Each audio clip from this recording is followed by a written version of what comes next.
자, 진리 안에서 교제하는 공동체라는 제목으로 말씀을 증거하도록 하겠습니다.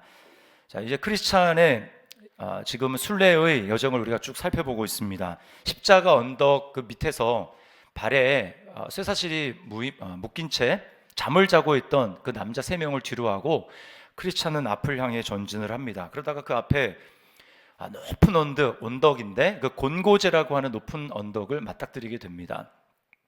다른 사람들은 다 포기해버리고 저기 도대체 못 올라간다, 편해 보이는 그 길을 갔는데 그 길은 다 멸망이었어요. 자, 크리스찬은 앞을 향해서 올라가는데 점점 경사가 가파라집니다. 그래서 나중에는 거의 기어가다시피 해서 그 길을 올라가게 되는데 너무 고단하잖아요. 그래서 한 중턱쯤에 이르렀을 때 그 정자에서 쉬게 됩니다. 근데 쉬다가 잠깐 깜빡 잠이 들었어요. 그 잠이 들다 보니까 십자가 언덕에서 천사들로부터 받았던 것 중에 하나인 두루마리, 그러니까 하나님 말씀이자 자신의 신분을 나타내는 건데 그걸 잃어버렸습니다.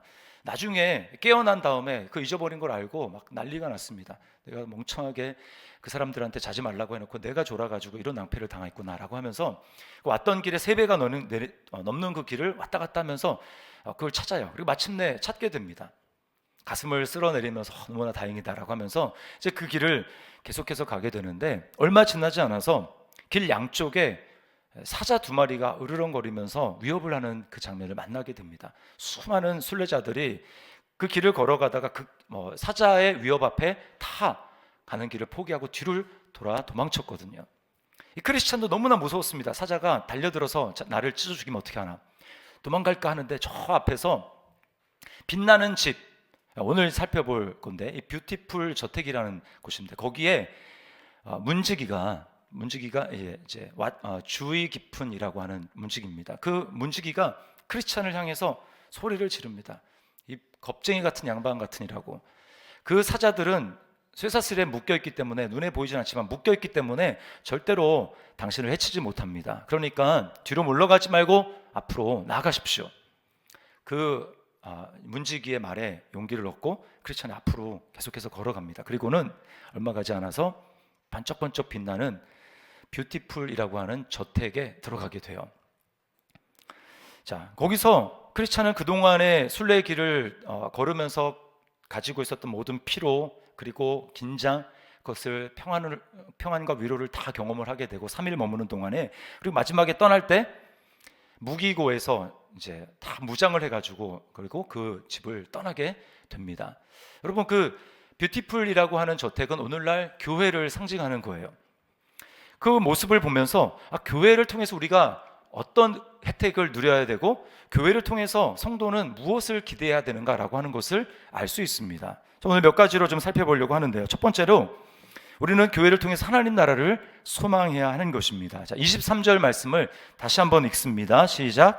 또 약속하신 이는 미쁘시니 우리가 믿는 도리의 소망을 움직이지 말며 굳게 잡고. 자, 여기 믿는 도리의 소망이라고 하는 말을 영어 ESV 버전에 보면 뭐라고 하냐면 The Confession of Our Hope라고 되어 있습니다. 자, 이 무슨 얘기입니까?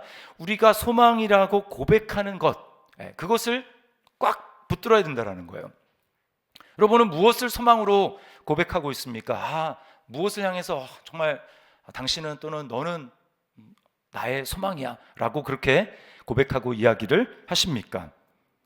여러분, 예수님을 믿는 성도들은 다른 것이 아니라 예수 그리스도가 소망인 사람들입니다. 소망의 대상이 바뀐 사람들이에요. 다른 것을 소망하다가 이제는 예수님의 가치를 알아보고 당신만이 나의 소망이십니다 라고 하고 예수님께로 소망의 대상을 옮긴 사람, 그 사람이 바로 성도입니다. 저는 이제 가끔 어떤 모임을 하다가 이제 성도들 이렇게 핸드폰이 울립니다. 그러면 그 핸드폰에 저장된 그 사람의 이름이 뜨잖아요. 가끔 내 소망 이렇게 뜨는 경우가 있어요. 훈련하다 보면 내 소망. 그럼 도대체 저분의 소망은 누군가 알고 봤더니 자녀들입니다. 자녀들. 그 자녀들의 이름 대신에 내 소망.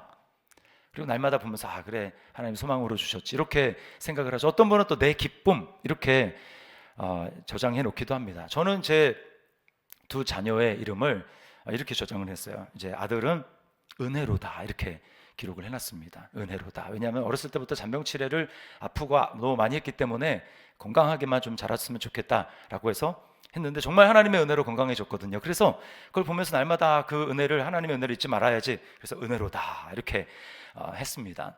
딸은 뭐라고 했냐면 주님의 선물이라고 저장을 해놨어요. 주님의 선물. 정말 선물과 같은 존재였습니다. 태어날 때부터 정말 경이로웠고, 그리고 자라나면서 하루에 힘든 일이 있다고 할지라도 이렇게 집에 딱 들어오면 아빠 하고 달려오는 그 아이들을 딱 보고 또 그 아이들을 안으면 하루에 싫으면 그냥 다 사라지는 거예요. 아, 정말 선물이구나. 주님의 선물이구나. 그런 생각을 합니다. 자, 그런데 문제는 뭐냐면 이제 자라나면서 좀 달라진다라는 거예요. 자라나면서. 여러분, 정말 소망이고, 현상만 보면 정말 소망이고 기쁨입니까? 아닐 때도 많이 있어요. 더 이상 달려오지 않습니다. 그리고 제가 이제 방에 들어가도 저를 집에 그 고양이보다 좀 더 별로 못한 존재로 보는 것 같아요. 그래서 저를 향해서 고개를 살짝 돌리고 왔어? 이게 다예요. 그러면 그리고 또 이제 뭐 하라고 얘기한 거 마땅히 해야 될 본분을 하지 않고 불순종하고 그것을 방치하고 몇 번 얘기를 해도 하지 않는 그런 모습들을 보면서 헷갈리는 거예요. 정말 선물이 맞나? 주님이 잘못 보내신 거 아닌가? 주님이 배송 착오를 일으켜서 선물을 진짜 보내야 되는데 잘못 보내신 거 아닌가? 이런 생각을 할 때가 있습니다. 여러분, 이런 과정들을 통해서 우리는 뭘 느낍니까? 자녀는 소망이 될 수 없구나. 자녀는 소망이 될 수 없다라고 하는 것을 깨닫습니다. 자녀뿐만이 아니죠. 다른 많은 것들도 마찬가지입니다.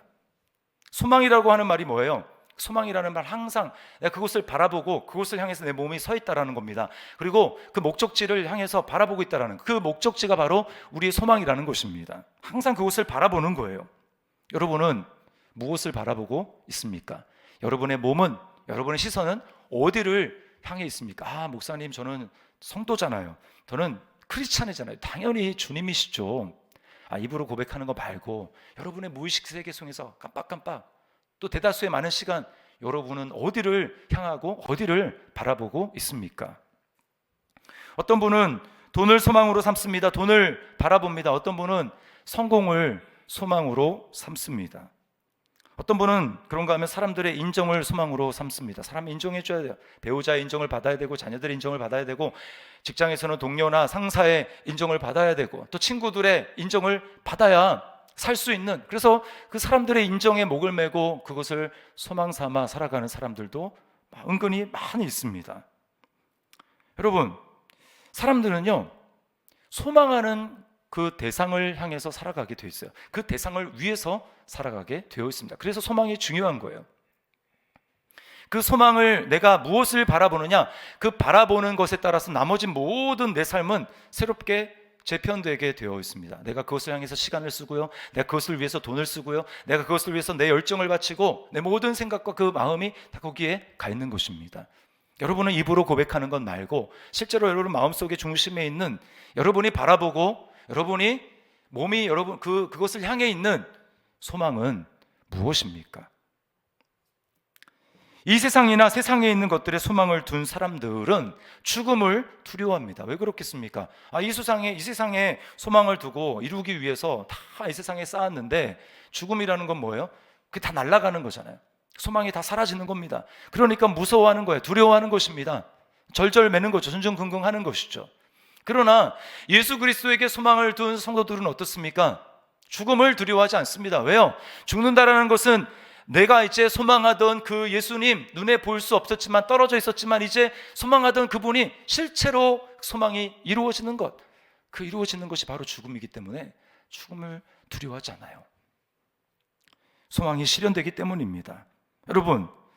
여러분이 교회 공동체를 통해서 그래서 꼭 점검해야 될 것은 내가 정말 소망하는 존재가, 소망의 대상이 정말 바뀌었나 라고 하는 것을 꼭 점검해야 되는 것입니다. 크리스찬이 이제 뷰티풀 저택에 들어갔잖아요. 그 저택에 들어가서 네 자매를 만나게 됩니다. 그 네 자매의 이름은 신중, 분별, 경건, 자선이에요. 그러니까 이 네 자매가 크리스찬에게 돌아가면서 엄청난 질문을 쏟아냅니다. 엄청난 질문. 경건은 이렇게 물어요. 순례에 나서게 된 제일 큰 동기가 무엇입니까? 당신은 왜 지금 이 길을 걸어가고 있는 겁니까? 마음의 동기는 정말 뭡니까? 라고 하는 걸 물어봅니다. 여러분에게도 한번 물어보셨으면 좋겠어요. 스스로. 나는 왜 지금 교회를 다니고 있지? 나는 왜 지금 믿음 생활을 하고 있는 것이지? 나는 믿음 생활하는 동기는 도대체 뭐지? 여러분의 동기를 한번 살펴보시란 말입니다. 신중은 분별은 이렇게 묻습니다. 더러 고향이 그립지 않습니까? 향수 같은 것을 느끼지 않습니까? 여러분에게도 한번 물어보세요. 나는 정말 예수 믿기를 정말 잘했다. 하나님 나라를 소망하고 나는 예수 믿기를 너무나 잘했다 라는 생각을 하고 있습니까? 아니면 간혹 괜히 믿었다, 좀 늦게 믿을 걸, 나중에 믿을 걸, 이런 생각 혹시 하지 않으십니까? 신중은 이렇게 물어봅니다. 당신에게 악착같이 달라붙어 괴롭히는 악한 욕구와 생각들을 언제 제압할 수 있었는지 기억이 나세요? 여러분, 언제 여러분 마음 가운데 일어나는 악한 생각과 욕구들을 제압할 수 있었는지 여러분 기억할 수 있습니까? 이렇게 돌아가면서 엄청난 질문들을 쏟아냅니다. 그러면서 이 질문에 대한 크리스찬의 답을 들은 이 네 자매가 확신하게 된 게 있어요. 그건 뭐냐면 이 사람은 정말 소망하는 대상이 바뀌었구나, 이 사람은 정말 소망의 대상이 바뀌었구나 라고 하는 것을 확신하게 됐습니다. 그제서야 식탁의 교제가 이루어져요. 먹을 만한 먹음직스러운 음식들이 나오고 또 맛있는 포도주가 나와서 서로 웃고 떠드는 교제가 시작이 됩니다. 여러분, 뭘 보여주겠습니까? 여러분, 같은 교회를 다니지만, 교회 출석하지만 소망이 바뀌지 않는, 한 소망이 아니라 다른 소망을 품고 있는 사람들은 진정한 영적인 교제가 이루어질 수 없다라는 겁니다. 이것을 점검해야 돼요. 예수 그리스도라는 한 소망을 품지 않은 사람과는 진정한 교제가 어려운 것입니다. 그래서 진정한 교제에 들어가기 전에 꼬치꼬치 케어 묻고 점검하는 거예요. 점검. 기독교 단체인 ARCC에서 교회를 옮길 의향이 있거나 또는 신앙을 포기할 의향이 있는 청년이나 가나안 청년 20명을 대상으로 심층 면접을 진행을 했습니다. 자, 그 결과요, 교회를 떠나는 청년들의 가장 큰 이유는 무엇이었냐면, 여러 가지 다른 이유들도 있지만 가장 큰 것, 큰 차이는 많이 나지 않았어요. 그 중에 가장 큰 건 뭐냐면 복음의 본질을 듣지 못했다라는 겁니다. 복음의 본질을. 복음의 본질을 들어서 소망하는 대상이 바뀌어야 그 다음에 이제 걸어갈 수 있는 힘이 생기는 것인데, 복음의 본질을 듣기 전에 비본질적인 외적인 것들에 시험이 들거나 그래가지고 복음의 본질을 제대로 듣지도 못하고, 그렇게 하다 보니까 결국은 실망해서 교회 모습에, 또 사람들의 모습에, 이런저런 모습에 실망해서 교회를 떠나거나 신앙을 포기하게 되더라는 것입니다. 너무나 안타까운 것이죠. 여러분, 어떻게 이것이 청년들만의 문제이겠습니까? 우리 동일한 모든 성도들의 문제인 거예요. 정말 나는 복음의 본질을 듣고 나의 마음속에는 정말 소망하는 대상이 바뀌었는가, 이거를 점검해야 되는 것입니다. 그래서 우리가 지금 1대1을 강조하고 진행하는 이유가 여기 있는 거예요. 그냥 다 이렇게 그냥 예배 드릴 때는 믿음이 좋고 그런 것 같죠. 그런데 막상 1대1로 들어가서 질문을 하고 답을 하고 교제를 나누는 중에 보면 그렇지 않은 경우를 많이 만나게 되는 것입니다. 교회를 오랫동안 10년, 20년 다녔다고 했는데 이렇게 1대1로 만나가지고 대화를 해보면 깜짝 놀라는 거예요. 대상이 안 바뀌었어요. 소망하는 대상이 안 바뀌었어요.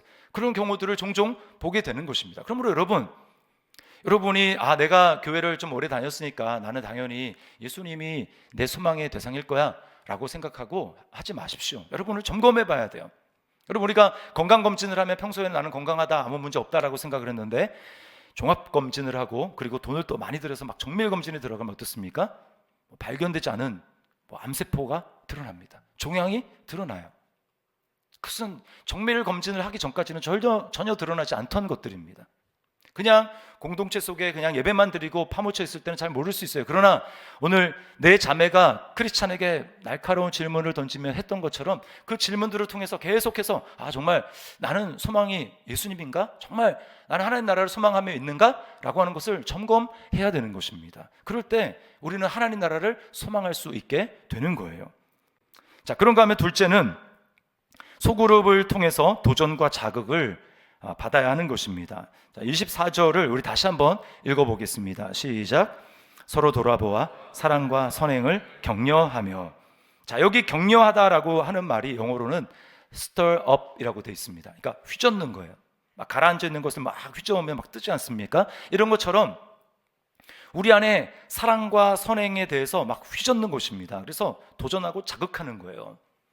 이 단어가 이 본문 신약 성경에 두 번 쓰였는데 이 본문 말고 다른 곳에 사도행전에 바울과 바나바가 2차 전도여행을 할 때 이제 그 초기에 싸우는 장면이 나옵니다. 심하게 다투거든요. 그때 뭐라고 하냐면 요 단어를 써요. 격려하며. 여긴 부정적으로 쓴 겁니다. 성도 서로 상대방의 그 감정을 자극한 것이죠. 그래서 싸우게 되는 것입니다. 여러분, 왜 우리는 우리 안에 있는 사랑과 선행을 자극하고 도전하고 휘저어서 이렇게 떠오르도록 해야 할까요? 그것은 이 세상에 우리가 살아가고 있기 때문입니다. 여러분, 이 세상에 살아가고 있는 동안에 다른 것들로는요, 절대로 세상에 있는 것들은 우리 마음에 있는 사랑과 선행을 절대로 자극하지 않습니다. 다른 것들을 자극하죠. 뭘 자극합니까? 내 안에 있는 욕심, 욕망, 탐욕, 이런 것들, 눈에 보이는 것들을 끊임없이 자극하고 거기에 반응하도록, 그것을 격려하도록 만드는 것이 이 세상입니다. 이게 이 세상이 돌아가는 원리예요. 눈에 보이는 것에 반응하도록 합니다. 그래서 주일날 말씀을 통해서 성도와의 교제를 통해서 은혜를 받고 이제 세상 가운데 딱 나가, 그래 내가 이제 이렇게 살아야지 딱 나아갔어요. 근데 월요일날 되니까 사람들을 만납니다. 학교의 자모 엄마들을 만납니다. 만나서 무슨 얘기를 하겠습니까? 예수 사랑 너무나 놀랍다 뭐 이런 얘기를 합니까? 물론 거기가 다 뭐 믿음에 있는 그런 자모들이면 그렇게 얘기할 수 있겠지만 대부분은 그렇지 않죠. 어떻게 합니까? 만나면 아이들 뭐 학업에 대해서 얘기하고 뭐 학원 뭐 과외 뭐 이런 얘기하고, 그리고 또 부동산 뭐 주식 이번에 이렇게 투자했는데 뭐 올랐다 뭐 이런 얘기하고, 또 우리 남편 뭐 이랬다 저랬다 뭐 이런 얘기를 하는 거예요. 그런 얘기를 딱 듣고 보면 여러분, 우리는 또 비교에 너무나 능숙한 존재가 아니겠습니까? 자기도 모르게 그냥 비교에 또 모두가 막 돌아갑니다. 그 집 아들은 너무나 그냥 알아서 모든 걸 더 잘하고 있고 앞가림도 잘하고 있는 것 같은데 우리 집 애들을 보니까 거기 너무 못 미치는 것 같아요. 그래서 갑자기 정말 선물이 아니라 나에게 정말 원수 같은 그런 존재로 돌변하면서 속에서 막 분노가 일어납니다.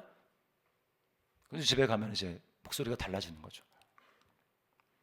그런가 하면 뭐 어디 투자했는데 엄청나게 올랐다 뭐 그런 얘기 들으면 아무것도 하지 않고 있는 나는 바보 멍청이 같고 이렇게 살다가는 내 노후는 너무나 비참할 것 같고 정말 이러다가 정말 어떻게 되는 거 아닌가 뭐 이런 막 두려움이 막 몰려오는 것입니다. 그러다가 이제 집에를 딱 갔는데 믿음이 없는 배우자 거기다가 한 소리를 더 합니다. 당신 이제 교회 관심 그만 끊고 나가서 우리 노후를 위해서 좀 일 좀 한번 해보지. 이런 얘기를 딱 들으면 옳거니 3세 반 그래 주님의 음성이다라고 하면서 이제 일을 하러 나가는 거예요. 그럼 저는 뭐 일을 하는 게 잘못됐다, 뭐 맞벌이가 나쁘다 이런 얘기하는 게 아닙니다. 그만큼 우리는 세상이 우리를 무엇을 자극하고 세상이 우리에 대해서 보이는 것에 대해서 막 끊임없이 자극하는 것에 우리는 너무나 연약하게 거기에 넘어간다라는 거예요. 우리는 하나님의 백성이고 예수님의 뒤를 따르는 성도 크리스찬이라면 적어도 우리는 세상과 좀 달라야 되지 않습니까? 우리는 세상 사람들과 삶의 목적이 다르고 또 일을 하는 동기도 다릅니다. 우리는 보이는 감각을 보이는 것을 따라서 반응하며 사람들이 막 거기에 대해서 우리의 감각을 자극하게 될 때 거기에 따라서 반응하며 살아가는 존재가 아니란 말입니다. 고린도후서 5장 7절 말씀 우리 같이 한번 세 번역으로 읽어보겠습니다. 시작. 우리는 믿음으로 살아가지 보는 것으로 살아가지 아니합니다. 우리는 믿음으로 살아가는 존재예요. 예수님 봤습니까? 천국 봤습니까? 안 봤잖아요.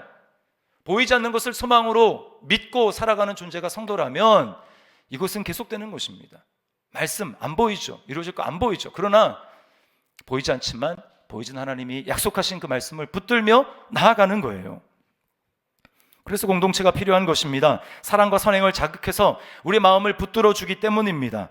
공동체에서 멀어지면 우리는 사랑과 선행을 격려받을 수 없고 그것은 쭉 가라앉아 버리고 우리는 영적으로 보호를 받지 못합니다. 최근에 대학에 들어간 청년들 이야기를 듣게 됐는데 여러분, 신천지 같은 이단들이 지금도 교묘하게 활동하고 있습니다.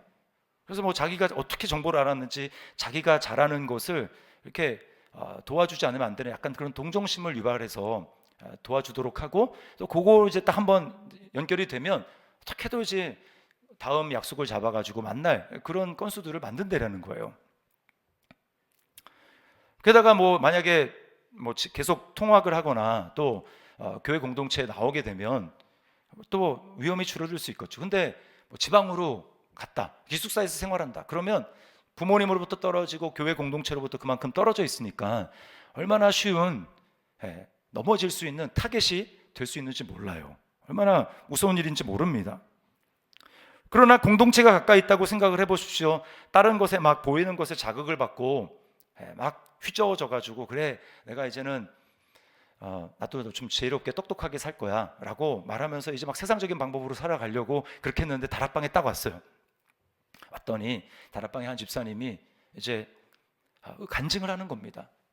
내가 주님의 음성을 이렇게 들었는데 긴가민가 있지만 그 말씀에 그 음성에 순종해서 이렇게 살아보니까 참 놀라운 하나님의 은혜를 경험했다고. 이런 은혜의 간증을 딱 듣는 순간, 여러분 정말 그분이 예수님을 믿고 거듭나고 그 안에 성령님이 계신다면 어떻게 될까요? 성령님이 운행하기 시작하는 겁니다. 성령님이 바람을 불기 시작하는 거예요. 세상은 우리로 하여금 세상의 바람을 불게 해서 우리 속에 있는 사랑과 선행, 믿음에 대한 이 불씨를 꺼버리지만, 우리 안에 성령의 바람이 불게 될 때는 어떻습니까? 꺼져가는 그 불씨가 이제 성령님의 바람을 불면 막 타오르기 시작하는 거예요. 우리 안에 있는 사랑과 선행이 막 불타오릅니다. 우리 안에 있는 그 믿음이 불타오르기 시작합니다. 고깃집 가면은 우리가 고기 그 숯불이 막 이렇게 불이 시원찮으면 어떻게 합니까? 그 바람을 불지 않습니까? 그 바람을 부르면 불이 막 다시 활활 타오르잖아요. 그것과 같이 우리 안에 계시는 성령님은 그런 은혜의 간증을 듣게 하고 서로 그런 간증들을 나누게 될 때 우리 안에 막 믿음의 불이 일어나게 한다라는 것입니다. 그러면 어때요? 생각을 고쳐먹게 됩니다. 그래, 나는 하나님의 나라를 향해서 걸어가는 존재지. 내가 잠깐 깜빡했는데, 그래, 내가 다시금 마음을 고쳐먹고 믿음으로 내 안에 있는 사랑과 선행을 일으켜서, 믿음을 일으켜서 하나님 나라를 향해 걸어가야지 라고 하면서 결단하며 나가게 되는 것입니다. 여러분, 이게 공동체가 행하는 일이라는 거예요. 어쩔 수 없습니다. 우리 믿음 생활은요, 입력과 노출의 싸움이에요. 무엇이 내게 입력이 되는가, 나는 무엇에 노출되어 있는가, 이 영향력의 싸움이라는 것입니다. 세상의 것에 계속해서 내가 마음이, 내 생각이 노출되어 있고, 또 세상의 것들이 계속해서 나에게 입력이 되면 어쩔 수 없어요. 나에게서는 나가는 게 뻔합니다. 그러나 계속해서 말씀이 입력이 되고 계속해서 하나님의 은혜가 주입되고 거기에 내가 계속해서 노출이 되게 될 때 우리는 승리할 수 있게 되는 것입니다. 여러분, 얼마나 세상에서 여러분이 살아가면서 하루 종일 24시간 유튜브 또 뉴스 그리고 뭐 OTT 서비스를 통해 가지고 뭐 드라마 영화 같은 거 볼 때 얼마나 거기서 여러분의 믿음과 사랑과 선행을 불러일으키는 그런 것들을 듣습니까? 거의 없어요. 다 이 세상에 어떻게 감각적으로 반응할 것인가, 거기에 대한 소문과 소식과 그러한 정보들이 들어가지 않습니까? 그러니까 여러분, 우리 믿음으로 반응할 수가 없는 것입니다. 로마서 10장 17절 말씀 우리 세 번역으로 함께 읽어보겠습니다. 시작. 그러므로 믿음은 들음에서 생기고 들음은 그리스도를 전하는 말씀에서 비롯됩니다. 그럼 여러분, 다락방으로 모였을 때 우리가 힘써야 될 일이 무엇입니까? 우리 교제는 중심이 하나님의 말씀이어야 되는 거예요. 복음이 중심이 되고 예수 그리스도가 행하신 일, 우리를 위해서 이미 행하신 일, 우리를 위해서 이미 이루신 일, 그것들을 다시 한번 떠올려주면서 우리는 그런 존재가 아니지 않냐고, 우리는 이미 구원을 받은 존재가 아니냐고, 그렇게 하면서 우리의 믿음을 자극시켜 줘야 되는 것입니다. 형제 자매들로부터 계속해서 그 소리를 들어야 하는 것입니다.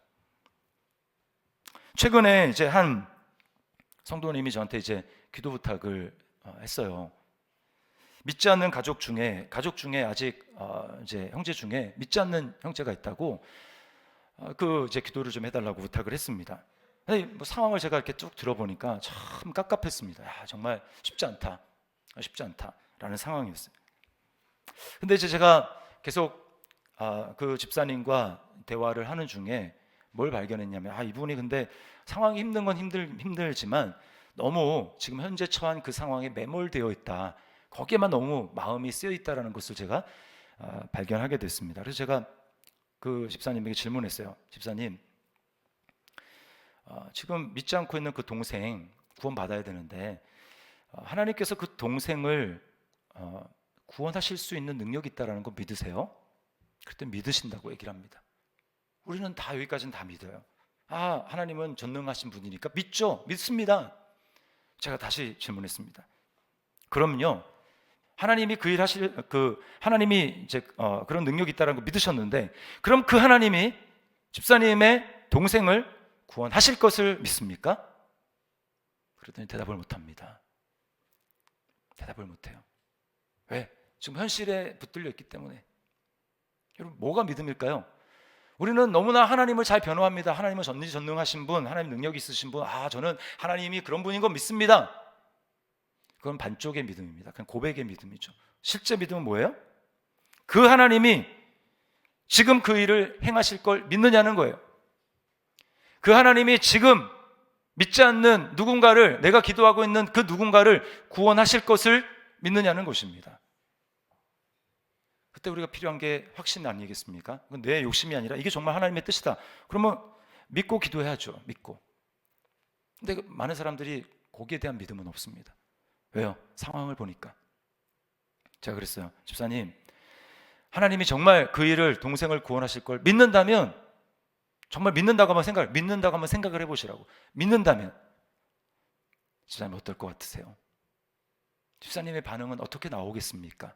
그랬더니 이분이, 목사님, 한 번도 그렇게 생각해 본 적은 없어요. 머리로 한 대 망치를 얻어맞은 것 같습니다. 근데 생각만 해도 막 기대가 넘친다는 거예요. 기대가 넘치고 소망이 생기고. 집사님, 그게 바로 믿음입니다.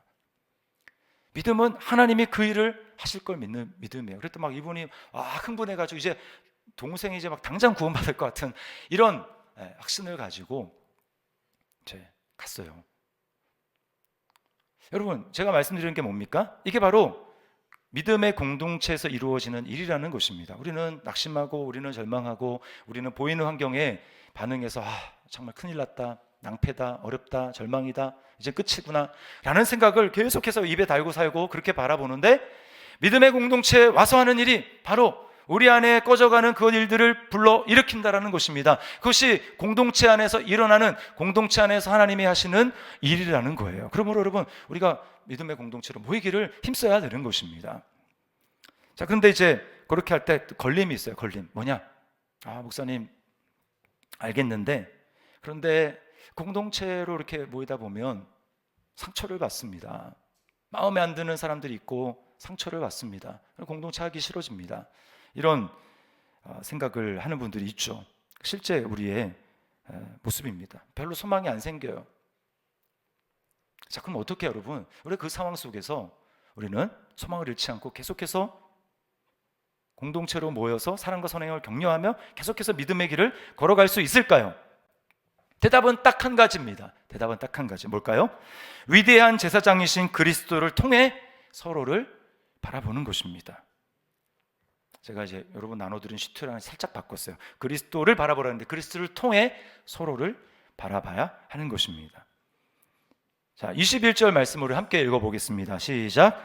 또 하나님의 집 다스리는 큰 대제사장이 계시매. 자, 여기 하나님의 집은 바로 교회를 얘기를 하는 것입니다. 교회. 여러분, 누가 교회를 다스리십니까? 누가 교회의 머리가 되셔서 우리를 다스리십니까? 예수 그리스도가 교회의 머리가 되셔서 우리를 다스리고 계십니다. 여러분 믿습니까? 예, 예수 그리스도가 다스리고 계세요. 주님이 그러므로 우리의 소망입니다. 아까 인사를 한 것처럼 주님이 우리의 소망이에요. 주님, 소망 되신 주님을 우리가 바라보게 될 때 주님이 우리에게 어떤 소망을 주십니까? 어떤 소망? 우리를 주님과 같은 모습으로 변화시켜 주실 것에 대한 소망을 주님이 우리에게 주시는 거예요. 그래서 23절을 다시 보시면 이렇게 얘기합니다. 또 약속하신 이는 미쁘시니. 미쁘신 주님, 믿음직한 주님, 신실하신 주님, 그 주님이 약속을 하셨는데 이 약속이 무엇입니까? 아직 이루어지지 않은 딱 하나의 약속은 바로 주님이 재림하셔서 우리가 예수님 같은 모습으로 변화될 이 약속입니다. 이것을 주님이, 신실하신 주님이 이루신다라는 거예요. 주님이 말씀하십니다. 야, 나를 봐라. 나를 바라보면 이것이 너의 최종적인 모습이다. 내가 너를 구원했지. 그 구원이 시작이 됐지. 시작으로 끝나는 것이 아니라 내가 반드시 너를 나와 같은 모습으로 변하게 할 거야 라고 하는 그 믿음을 나에게만 적용하는 것이 아니라 그 믿고 그것을 지금 부족해 보이고 나에게 시험거리가 되고 나를 걸려 넘어지게 하는 누군가, 공동체 안에 누군가, 그 사람에게 예수 그리스도를 통해서 적용해서 바라보는 것입니다.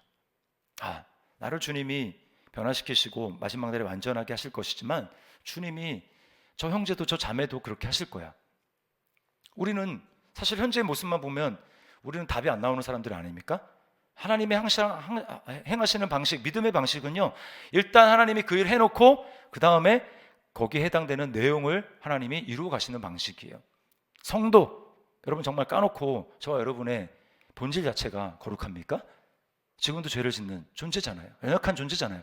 근데 하나님은 뭘 보고 우리를 거룩하다가 하게 하신다고 말씀합니까? 예수님이 거룩하시고 그 예수님이 우리 안에 있기 때문에 우리를 거룩하다고 말씀하시는 거예요. 그렇다면 하나님이 행하시는 방식이 그런 방식이라면 우리는 공동체를 어떻게 봐야 됩니까? 지금은 당장 문제가 많은 것 같아요.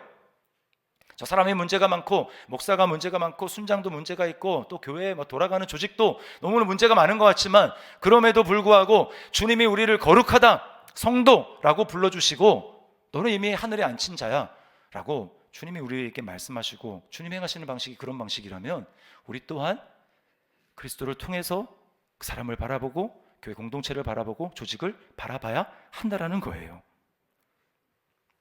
이것이 바로 믿음의 시각입니다. 여러분 왜 낙심합니까? 예수님을 바라보던 나의 시각이 어느 순간에 나도 모르게 시선이 쭉 땅으로 내려와 있습니다. 사람만 바라봅니다. 교회 조직만 바라봅니다. 이래서 안 돼, 저래서 안 돼, 우리는 이래서 안 되고 소망이 없어. 주님을 통해서 보고 있지 않는 거예요. 그냥 내가 보는 겁니다. 필립 얀시가 쓴 교회 나의 고민 나의 사랑이라는 그 책 안에 필립 얀시 목사님이 굉장히 인상 깊게 들었던 한 목사님의 설교 예화가 소개가 되어 있습니다. 얼 팔머라고 하는 그 목사님이, 이 목사님은 그 지역 사회에서 그 교회를 지키기 위해서 굉장히 애를 쓰시는 분인데 반대하는 사람들이 참 많이 있었습니다. 그 반대자들은 신약 성경의 그 높은 기준에 턱없이 미치지도 못하고 또 실패의 투성이인 이런 무능한 교회는 해체가 답이다, 막 그렇게 얘기를 하는데, 그때 팔머 목사님이 제 예로 든 것이 바로 밀피타스, 그 목사님의 지역에 있는 그 밀피타스라고 하는 그 고등학교의 관현악단 이야기를 예화로 듭니다. 목사님이 이렇게 말씀을 하세요. 그 고등학교 합주단이 베토벤 교향곡 9번을 연주했을 때 우리는 대경실색하고 말았습니다. 귀머거리긴 하지만 베토벤이 그 소리를 들었다면 무덤 속에서 통곡을 할 노릇이었습니다. 사람들은 물을 것입니다. 왜 저런 어린 학생들에게 불후의 작곡가 베토벤이 구상한 음을 저토록 애써가며 재현하게 하느냐고, 심한 거 아니냐고. 내가 하고 싶은 말은 이렇습니다. 객석에 앉은 청중들 중에는 그 학생들의 연주를 통해서야 베토벤의 위대한 9번 교향곡을 처음 접하는 사람들이 있습니다. 완벽과는 거리가 멀지만 그 청중들이 그래도 베토벤의 메시지를 들을 수 있는 길은 그 연주뿐입니다. 여러분, 우리는 완전과는 거리가 먼 사람이에요. 그럼에도 불구하고 오늘날 교회를 통하지 않으면 연약한, 넘어지고 때때로는 냄새를 풍기는 우리와 같은 연약한 교회가 아니고서는 믿지 않는 사람들에게 어떻게 하나님의 선율, 복음의 선율을 들려줄 수 있겠습니까? 다른 방법은 없어요. 오직 교회를 통해서만. 그래서 필립 얀시는 뭐라고 했냐면 그것이 하나님의 감행하신 모험이다 라고 했습니다. 모험이죠. 어떻게 될 줄 알고 우리같이 연약한 사람들에게 이 복음을 전할 수 있는 이 사명을 주셨나? 이게 바로 하나님의 모험입니다. 이해할 수 없는 모험. 우리를 믿고 그렇게 하셨겠습니까? 아니죠. 하나님이 행하신 일, 우리 안에서 행하실 그 착한 일을 주님이 마지막 날에 주님이 완성하실 것이기 때문에 주님은 그 일을 감행하신 것입니다. 현재 모습 가지고 바라보지 말아라. 사람들의 모습을 바라보지 말아라. 주님은 나를 통해서 바라보라 라고 말씀하고 계시는 것입니다. 여러분, 필립 얀시의 그 책의 원래 그 영어 제목은 Church Why Bother입니다. 교회 왜 성가시게 하지? 왜 괴롭히지? 왜 날 못 살게 굴지? 이런 거잖아요. 여러분, 인간의 모습만 보면 교회는 괴롭히는 존재고 날 성가시게 만드는 존재고 나를 넘어뜨리게 만드는 그런 존재처럼 보입니다. 그러나 우리 성도는 누구입니까? 우리는 소망이 세상에 둔 사람들이 아니라 우리의 소망의 대상이 바뀌어서 예수 그리스도에게 우리의 소망을 둔 존재들인 줄 믿습니다. 그러므로 여러분, 우리가 모일 때마다 뭘 해야 됩니까? 자꾸 해서 눈에 보이는 것들을 바라보면서 안 된다, 낙심하고 절망하고 그런 것이 아니라 우리의 구원을 이미 시작하신 그 주님을 소망으로 바라보면서 우리 안에 꺼져가는 그런 것들을 격려하고 일으켜야 돼요. 우리 안에 불을 일으켜야 됩니다. 서로 격려하고 세상에서 절대 들을 수 없는 그런 믿음과 사랑과 선행을 격려함으로 말미암아 우리 안에 다시금 주님을 향한 사랑으로 불타오르고 주님을 향한 믿음으로 불타올라서 믿음의 길을 걸어가는 존재, 그것이 바로 교회라는 것입니다. 교회를 통해서 그것을 기대하시기를 바랍니다. 그래서 우리가 모일 때마다 우리의 믿음이 점점 충만해지고 우리의 사랑과 선행이 점점 더 충만해져서 끝까지 어떠한 낙심할 일이 있어도 포기하지 않고 믿음의 길을 걸어가고 승리하는 우리 저와 여러분들 될 수 있기를 주님의 이름으로 축원합니다. 우리 말씀을 기억하면서 주는 완전합니다라고 하는 이 찬양을 우리 주님 앞에 드렸으면 좋겠습니다. 우린 연약하고 우린 넘어지는데 후렴에 보니까 주님만이 길이오니 우린 그 길 따라 갑니다. 그럴 때 그날에 우리를 이루실 주는 완전합니다. 우리 시간 우리 찬양 하나님 앞에 나의 고백으로 드렸으면 좋겠어요.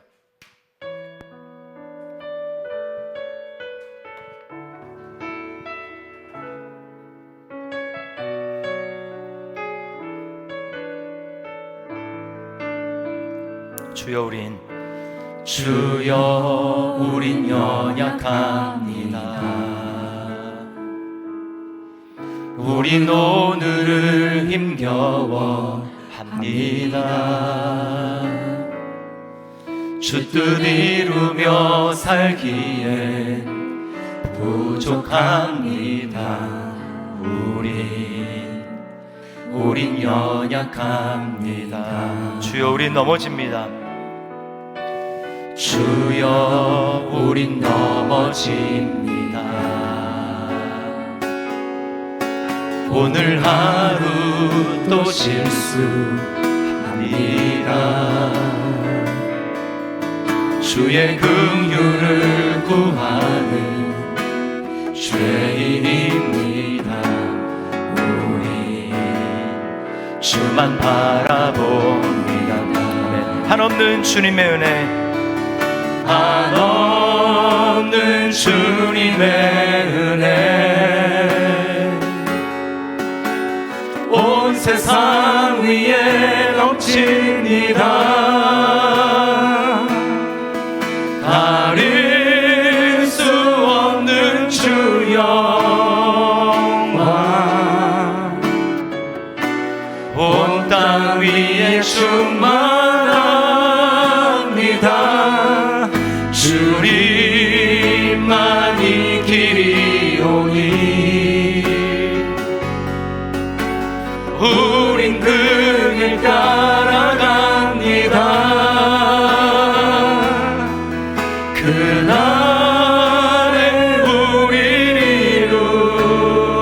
이루신 주는 완전하니. 우리 처음부터 다시 한번 고백합니다. 주여 우린 연약합니다. 우린 오늘을 힘겨워 합니다. 주 뜻 이루며 살기에 부족합니다. 우린 연약한 주여 우린 넘어집니다. 주여 우린 넘어집니다. 오늘 하루 또 실수합니다. 주의 긍휼을 구하는 죄인입니다. 우리 주만 바라봅니다. 아멘. 한없는 주님의 은혜, 한없는 주님의 은혜, 온 세상 위에 넘치리라. 가릴 수 없는 주 영광, 온 땅 위에 충만. 이 시간 나의 마음에도 충만합니다. 주님만이 길이오니 우린 그 길 따라갑니다. 그날에 우리를 이루신 주는 완전, 그날에 우리를 이루신, 그날에 우리를 이루. 주님은 완전하십니다. 주는 완전합니다.